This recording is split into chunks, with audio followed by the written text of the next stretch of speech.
here is the first room that you walk into to the Newell K. Whitney store.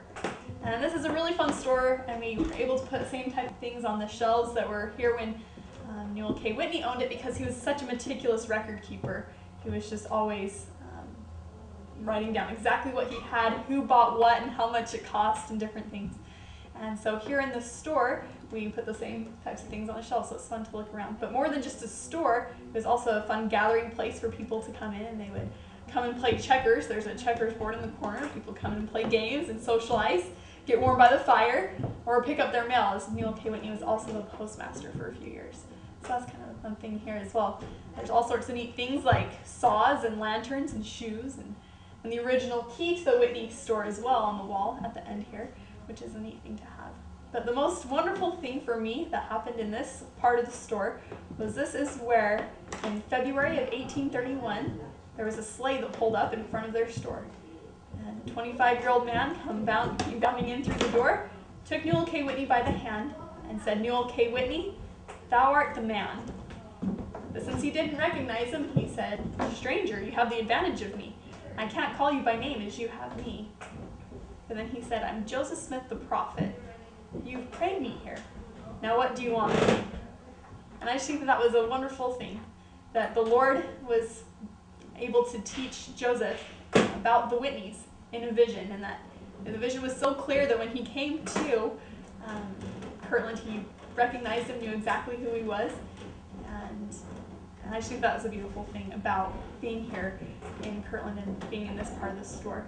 So, something that's neat about being here is that my great-great-great-grandfather is Parley P. Pratt, and we actually have records of what he bought while he was here in the Whitney store.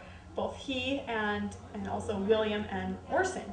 And some of their things that they bought here, a lot of these I don't know what they are. Things that I do know, soap, brooms, and fabric, but also there's a carteel square. I have yet to learn what that one is. And the prices for all these. So this is a 4-month period, this ledger of what was here in the Whitney store.